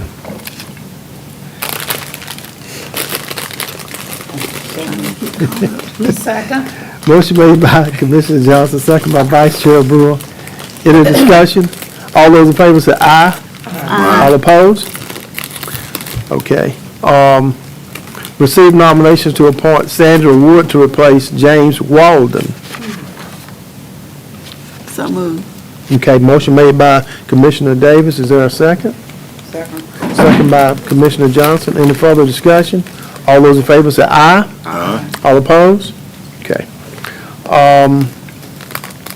Receive nominations to appoint individuals to fill the unexpired terms of Jessica McMillan, Dom Fenner, and John Thomas. We'll just hold that open, I'm assuming, right? Okay. Right, Madam Clerk? Yes, sir. Okay. Hold nominations to appoint an individual to replace C. Renee Perry until the next meeting. I guess Madam County Manager will handle that with someone. Once we get ourselves together, we'll have some appointments to make to fill in those gaps. Okay. I see Mr. Everett over there just smiling too. Okay, Halifax County Library System Board of Trustees receive nominations to appoint Joseph Cotton III and Brian Teal. So moved. Motion made by Commissioner Johnson. Is there a second? Second. Second by Vice Chair Brewer. Any further discussion? All those in favor say aye. Aye. All opposed? Okay. Receive nominations to waive the term limit and reappoint T.C. Huffman Brady. Tassie. Huffman Brady? Okay. Hoffman Falls. All right. Is there a motion? So moved. Motion made by Vice Chair Brewer. Is there a second? Second. Second by Commissioner Johnson. Any further discussion? All those in favor say aye. Aye. All opposed? Okay, Nursing Home Advisory Committee, receive nominations to appoint Prudence Bozeman. So moved. Is there a second? Second. Second, motion made by Vice Chair Brewer, second by Commissioner Johnson. Any further discussion? All those in favor say aye. Aye. All opposed? Boy, I tell you what, this is good. We getting these board appointments and getting them filled. Juvenile Crime Prevention Council, great board to serve on. I believe Commissioner Webb, you on that board, right? Yes. Okay. Receive nominations to appoint Dr. Owen Perry to replace Fred Draper. So moved. Motion made by Vice Chair Brewer. Is there a second? Second. Second by Commissioner Smith. Any further discussion? All those in favor say aye. Aye. All opposed? Dr. Perry, I think, will serve well on that board. All right, Regional Aging Advisory Council, receive nominations to reappoint Gregory Browning and Jennifer Fields. So moved. Okay, motion made by Commissioner Johnson, second by Commissioner Smith. Any further discussion? All those in favor say aye. Aye. All opposed? Okay.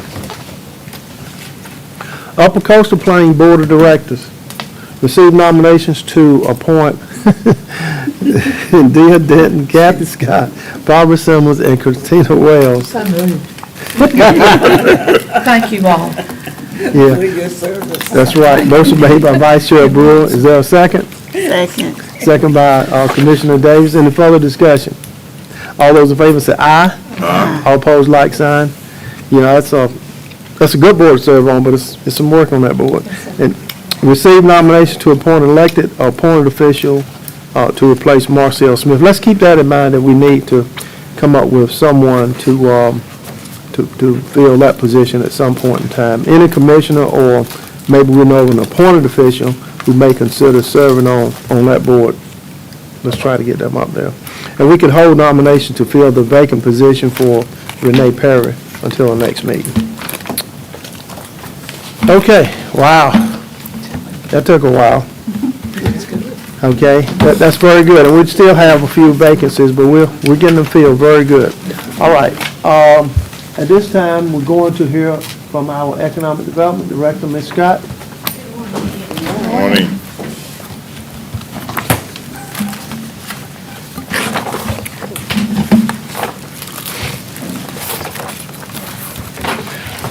I'm going to go just very quickly through the economic development update. And I just have another matter as a part of this presentation that I need to send to you. And this has been provided to you in advance, so hopefully you read it over the weekend, familiar about it, I ask you questions, you'll be able to answer, that kind of thing. So, just a few things I'd like to point out. If anybody from the public that would like a copy of the report, is that halifaxdevelopment.com/reports. So, our economic indicators still remain strong. Our unemployment rate just came out last week, we're in the 4.7% arena, which is very low compared to a year ago, 4.4%. So you see we're still maintaining that low unemployment, less than 1,000 people unemployed in Halifax County. Our building permits were at 1.5 million compared to just over 5 million last year in April.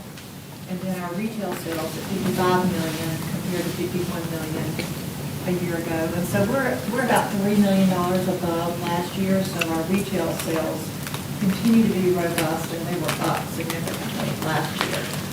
Our building permits have slowed down somewhat, so that's a trend that has been apparent this year. So we'll just keep watching that. That's an indicator of what's coming in the future for sure. Lots of construction still ongoing at Fairfield by Marriott. Moving forward, we had a meeting with the owners this week to talk about the infrastructure development. Stella Jones is moving full speed ahead on their new manufacturing facility in Enfield. They're starting to work on their rail spur and getting ready to go through the bidding process. They're building their own rail spur. We don't have any part of that as far as in the construction part of it. You know, we have built rail spurs, both companies, and we prefer not to do it if we don't have to, so glad not to do it. We still have not heard officially about the NC Select Site program, whether the Enfield, the US 301 industrial site is in the final selection. I'm going to be talking with you in just a minute about the shell building program. We've been talking about that for the last few months. I've got plans and specs at your seats today, and we'll go through that in detail. I did present last month at the statewide brownfield workshop, telling the story of the West Point Stevens property as a redevelopment, a brownfields redevelopment, and lots of people that we work with. In this particular picture is Brian McClure. He did a lot of the site assessments, environmental site assessments for the West Point property, so we tag teamed and did a really good job in telling the story.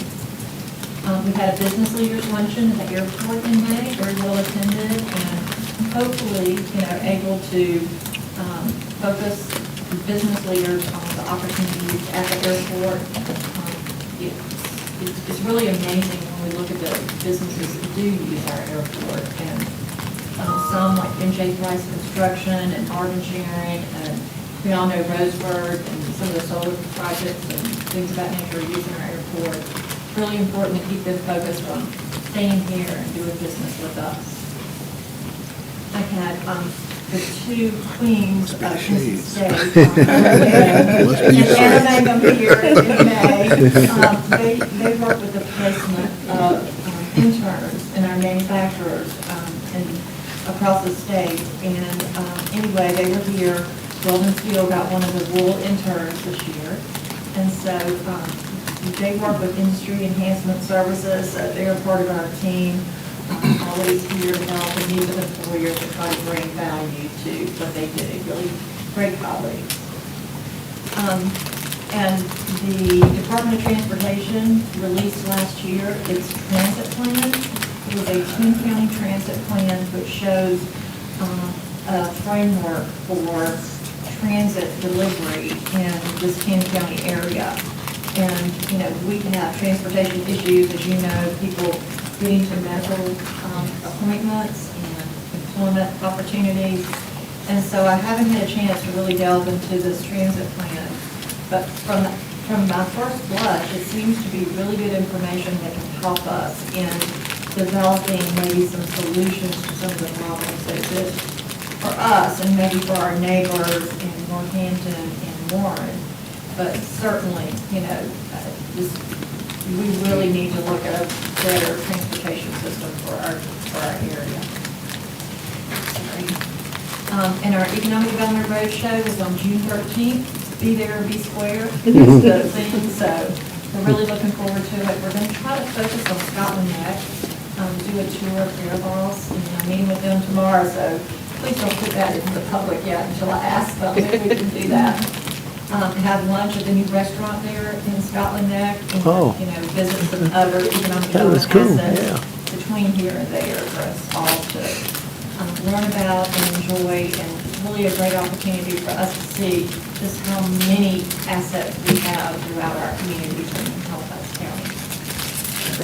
Still working on our infrastructure projects, trying to develop funding. It's very, very hard, you know, to find, when you've got a $6 million project, to find 100% of the funding, but we're working on it.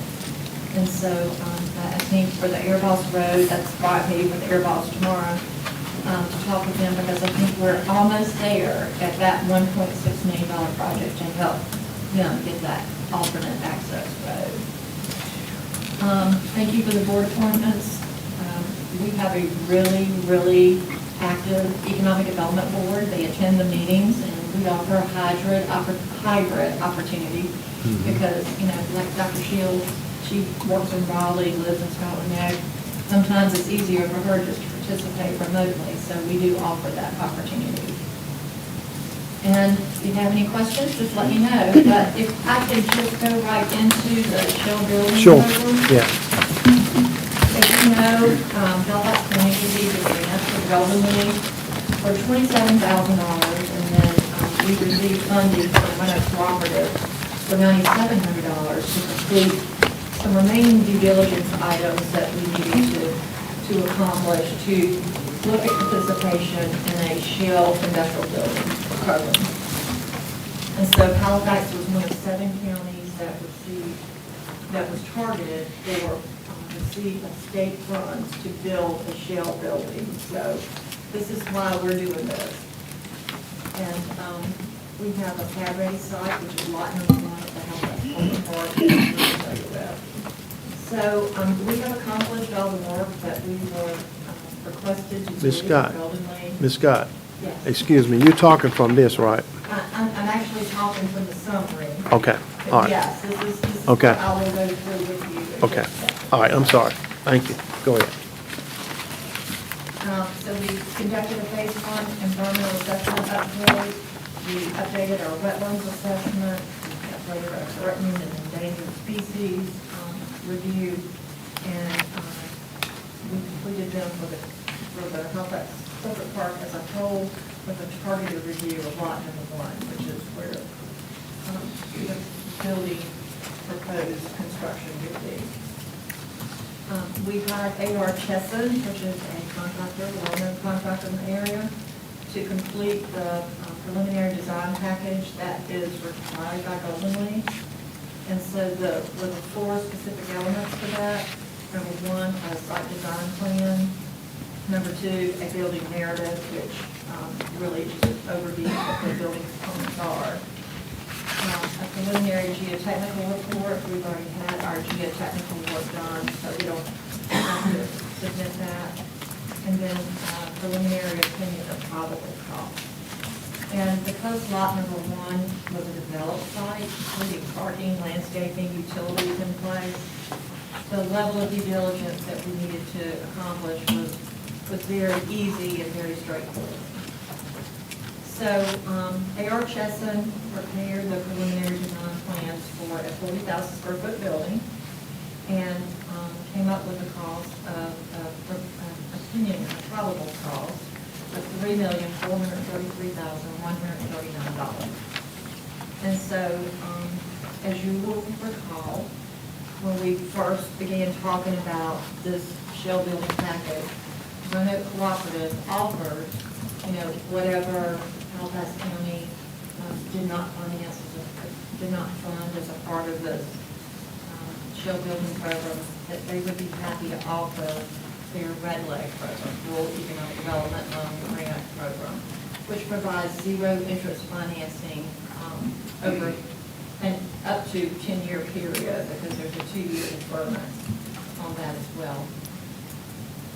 And so if you look on the back of the page of the summary, I have prepared a proposed amortization schedule to show you if we were to look at a $3.4 million building and apply Golden League for $2.5 million, which is the max that we can apply, that would leave a balance of $933,139. So what that means is using zero interest financing and a 2-year deferral, which is allowed through this Red Leg program. In 2028, our first payment and then subsequently 8 payments would be $116,642.38. So, of course, our goal would always be to, if the board decides it wants to move forward with the Golden League shell building program, our goal would be to, start marketing the building and start facilitating client interest in the plans that we have. And hopefully, the goal would be to get some bona fide interest in the property, in the proposed building before it's completed construction, number 1, and definitely before payments could be required to start, which would be in 2028. And so the 11 by 17 package you have there is pretty much the preliminary development plan, and it shows a 200 by 200 foot shell industrial building. And shell means that there's no finished floor. It's finished but unfinished from the standpoint of the floor is not done, the electrical is not done, the plumbing is not done. Those would be things that the potential owner would complete when they purchase or lease the building. As I mentioned, the plans show that all the utilities needed for the building are in place: electrical, water, sewer, fiber. Parking is there, where you see some of the dark gray areas of the parking spaces. You'll see the word EX in front of it, which means existing. So definitely a great site to build a shell industrial building. And so today is a deadline for Golden League to accept stage 2 applications. We just completed stage 1, so there we are at stage 2. So the board of commissioners, it's really up to you whether you want to pursue construction of a shell building at this site, take advantage of the $2.5 million in grant funds that Golden Leaf can potentially offer and for this shell building construction, and then consider that as an opportunity for you. So, happy to answer any questions. I know I went through fast. Any questions of the commissioners to Ms. Scott in reference to what we're talking about? I have a couple, Mr. Chairman. Yes, ma'am. Go ahead, Ms. My Johnson. first question is this. You said the deadline for the second application is today. Stage 2, yes. And what is entailed in this application?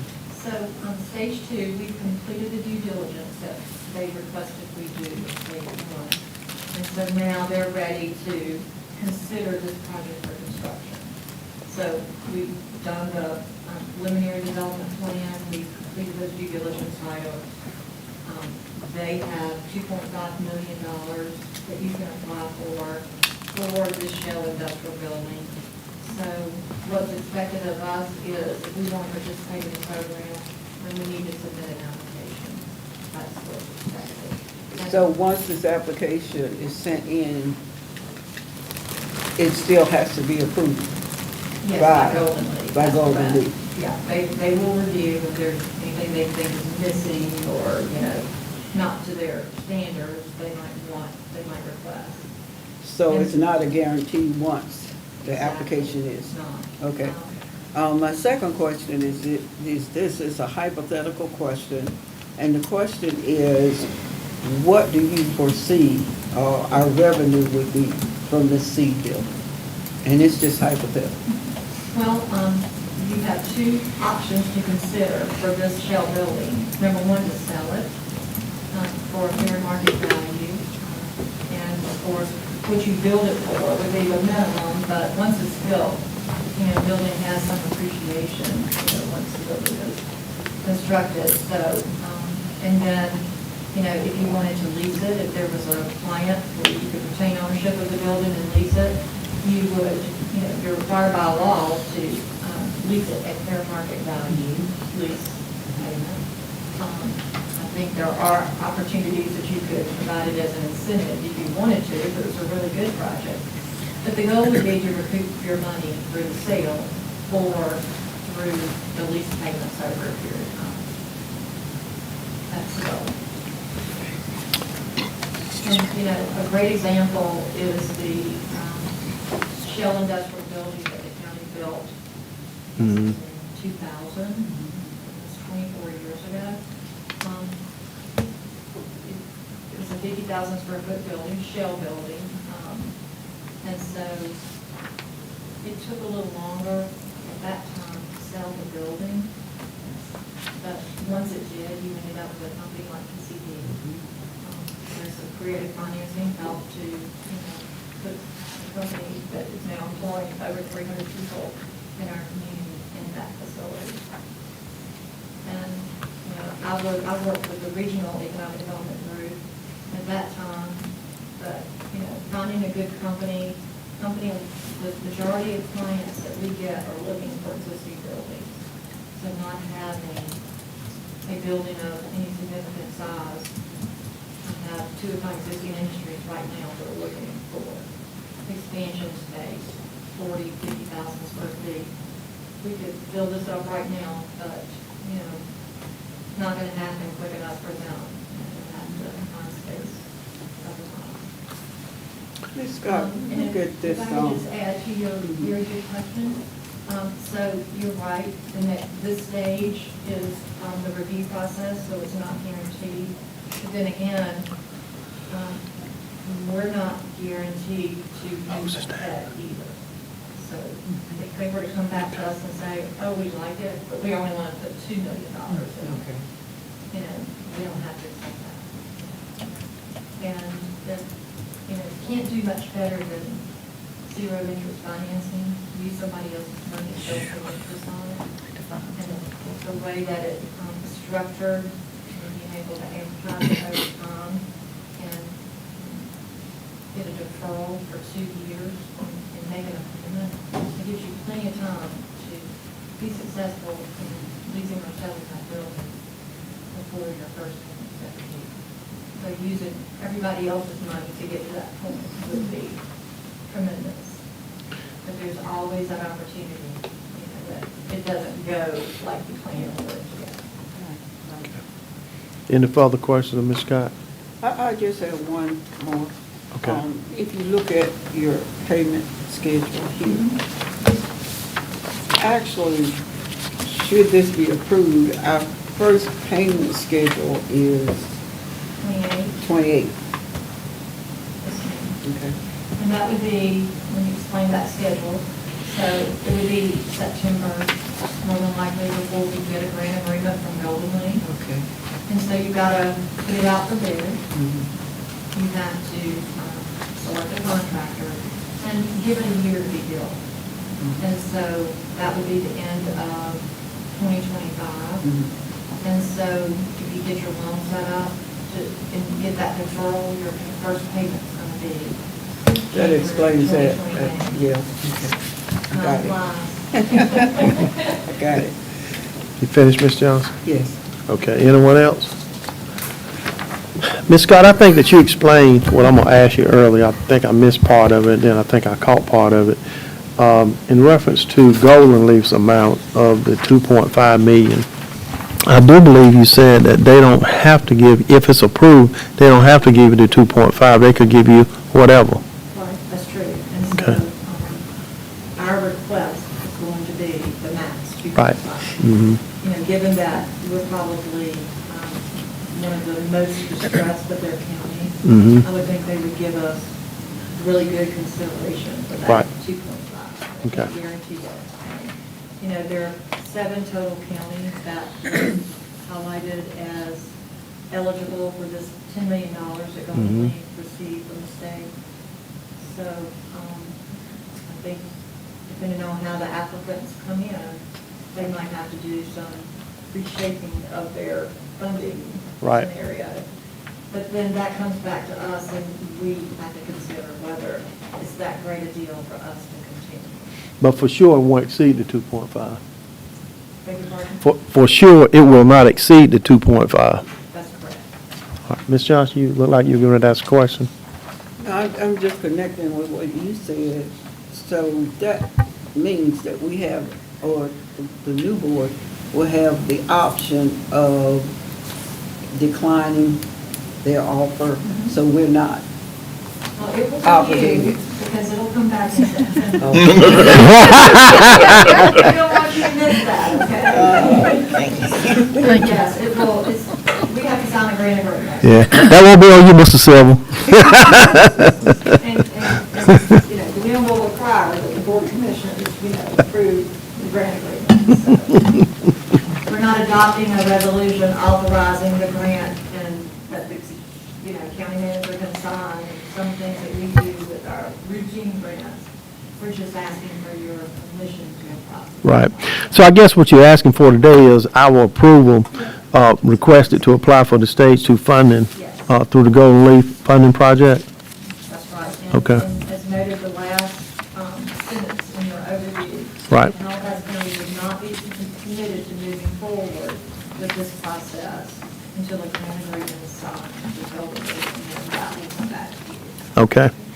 Any questions or comments from the commissioners? I just see that the attorney seems to be in deep thought, so I'd like to hear his thoughts. Well, clearly, Al Chesson has estimated the building construction to be 3.4 million. Okay, good. And we hope that sticks. You don't know until you start bidding. But right now, the maximum we can apply for is 2.5 million.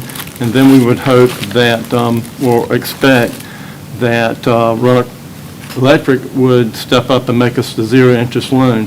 All of this is right now assuming Al's figure's right. We're going to get 2.5 million, and Roanoke Electric will make the Red Lake loan to us. You understand, from all construction projects, that could go a little bit sideways. If you don't get 2.5 million, let's say you get 2.25 million, you have a choice. Do you want to just not go forward with the project, or do you want to look for other funding sources? You'll have decisions to make depending on what the response is from Golden Leaf. The thing is now, today is the deadline for getting the application in for stage 2 funding, which I think you should do. and you're not committed to anything. You've got really good information from what we've done in stage one. And so step out, but understand, nothing's final. And nothing's final with the loan, because you have a loan process you have to go through as well, which we'll get through. But today's just the next step. And I failed to say this and mention it is, I did have Chris Browntree with planning review the plans, our building inspector William Flynn, then I sat down with the management team, went over with them, so they kind of went behind me, made sure I was doing it right, so, no issues, no problems. But this Sounds good. Okay, anything else from the commissioners? If not, what is your pleasure? Move approval that we apply for stage 2 funding through Golden League. Motion made by Vice Chair Brewers, second by Commissioner Johnson. Any further discussion? All those in favor say aye. Aye. All opposed? Okay. And I would just like to say this, I can't say this, but so much, but y'all know we have active projects with National Public Fund, and let's hope they work. Yeah. Okay, thank you. All right. We'll move to the next item on the agenda, which is item 10, County Manager. We'll hear from our hard-working County Manager, Ms. Denton. Thank you. Good morning again. It is still morning. I just have one item for your consideration today. It's a budget amendment that was in your weekly update on Friday.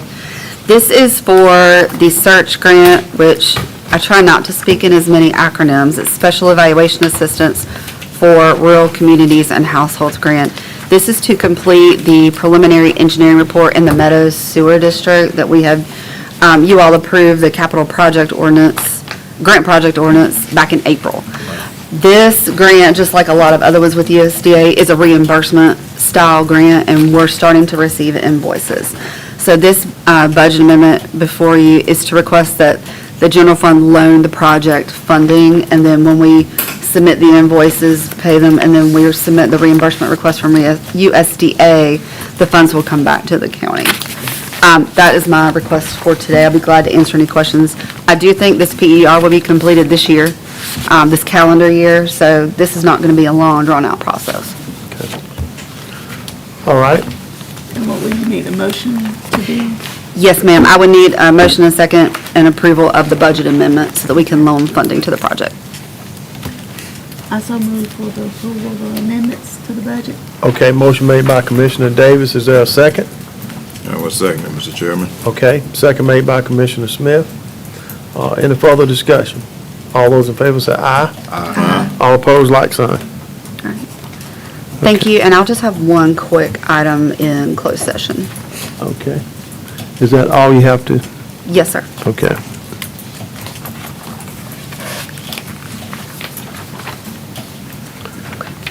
All right, we'll hear from our illustrious county attorney with the same necktie I have on today. We're going to spread these neckties around. Yeah, we're going to get Commissioner Johnson and, Commissioner Webb and Commissioner Smith one.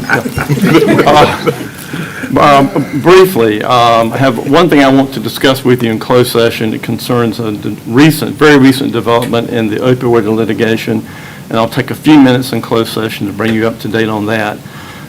Three other items just to briefly mention. Every first and third Tuesday, we look for appeals from decisions from the Court of Appeals. The last time, every time you meet on a Monday, the next day we get decisions coming down. Our case has not yet come down. There'll be another tranche of decisions, opinions tomorrow. You all will be the first to know when we get a decision from the Court of Appeals on our 911 funding matter with the city of Roanoke Rapids, but still no word as of yet. I have, at your seats are some very thick manila folders, which are your agenda and materials for Wednesday's Board of Equalization and Review. So have fun with that over the next couple of days, and we'll see you Wednesday morning. I put in the front of that part of a PowerPoint that was developed by the Department of Revenue concerning matters that relate to hearings before the Board of E&R, so I hope you find that to be helpful as well. And if you have questions between, procedural type questions between now and Wednesday, please give me a call or Shane a call. We'll be glad to help as we can. But the hope is to have you everything you need now so that we will have a smooth process on Wednesday. I have a question. Do the people who are appealing have an amount of time that they may speak? Good question. I know some of the material we got is lengthy. Well, I'll speak to that now. You're used in your public comment period to limiting people to 3 minutes or 5 minutes, whatever it may be. Unfortunately, you can't place that same kind of limitation on these quasi-judicial hearings. Okay. Folks need the opportunity to present their evidence, their case. It doesn't need to be repetitive, and you do have some leeway not to have repetitive testimony or evidence come in, but there needs to be a reasonable amount of time, given whatever the complexity of the matter may be. So, short answer, no, but a longer answer is that, to a degree, you can kind of move things along if it's becoming repetitive. Is that helpful? Yes, Okay. thank you. Okay. So there's that. There has been, that's 3 things. The 4th thing I want to briefly mention to you is that on May 15th, the governor signed some legislation. This has to do with Lake Gaston Weed Control Council and their request for funding to treat Lingbia as well as hydrilla on the lake. There was a change in the statute that concerns DEQ's fund for dealing with shallow channel dredging and aquatic weed issues. They have a fund that until May 15th had been limited to hydrilla and actually designated aquatic nuisance plants. It did not concern Lingbia. DEQ can now fund grants to treat cyanobacteria, which would include Lingbia. That's a change in DEQ's ability to provide state funding for that purpose.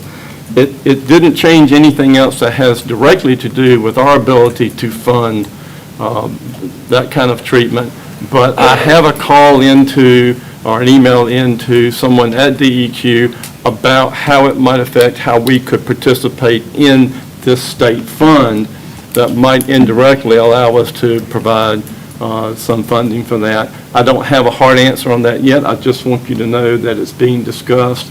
In case you're wondering what's going on with Lake Gaston Weed Control, things are happening, and I'll come back to you once I've had more information from my contact at DEQ about this state fund.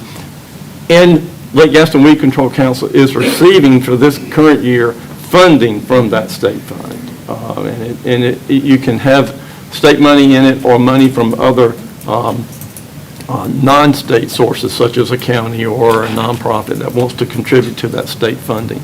But more on that later. I just wanted to break that to you. And it's another closed session items. I just wanted to let you know it's developing, and we'll come back to that. So that is, unless you have questions about other things that I didn't think were hot topics right now, I have a very brief matter about opioid litigation in closed session. Would that affect our budget in any way? If we were to decide that we could participate in contributing to the state's fund for aquatic weed control, I'm looking for someone to jump up and raise their hand. Yes, because depending on how much you want to fund, you're going to have to appropriate that for that particular purpose, which, so that's a discussion to have once we know what our opportunities might be through that particular state funding program. Then yes, it'd have to be an amendment to appropriate money for that purpose to then go to DEQ. Because they are a persistent group, and once they know. That's fine. I mean, I don't, and I can appreciate that they're persistent about it, but there's been some changes to some funding sources for them for cyanobacteria, and we want to see if that, is an opportunity, changes our situation with local funding. Am I correct or incorrect that Michael Ray got them $300,000 this year? That is correct. Am I correct? Yes, it's 300,000 this year and next year. So For a total of $600,000. 600. Yes, ma'am. Okay, want to make sure.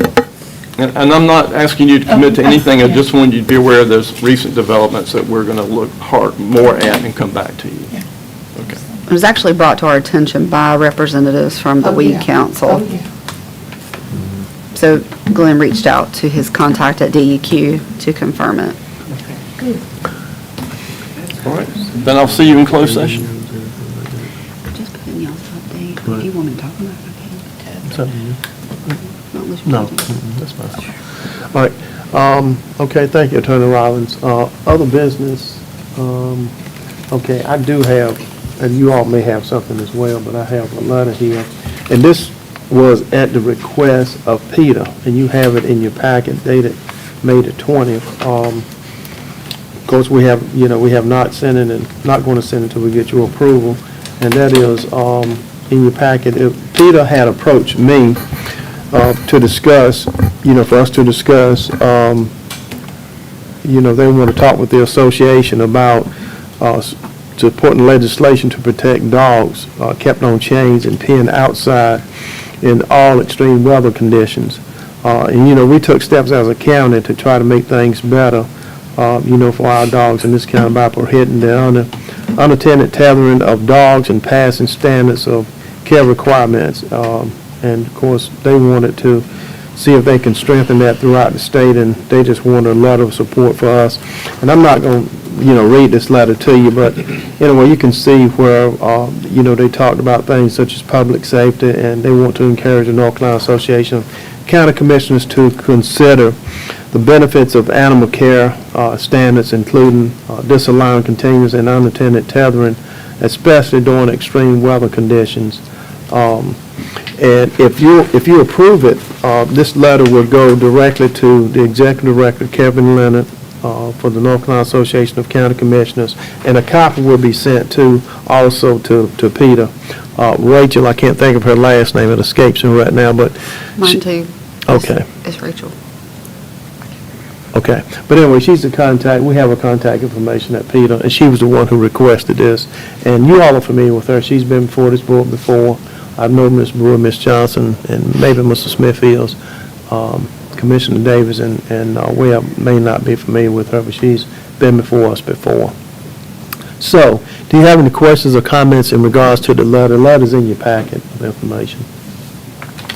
I just say, from the letter, it seems that our plan or ordinance has been viewed by other counties as one to follow, so I think it would make sense to send a letter of support Yeah. in that effort. We have a very good one, Commissioner Davis, compared to many counties in the state. Okay, so can I get a motion that we do this? So moved. Motion made by Commissioner Webb. Is there a second? Second. Second by Commissioner Davis. Any further discussion? All those in favor say aye. Aye. All opposed? Madam Clerk, it's unanimous. We'll send this to, Ms. Denton will send this to Kevin Leonard, and then a copy to Rachel with Peter as well.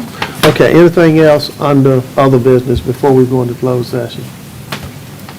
Anything from the commissioners or county attorney or Ms. Denton?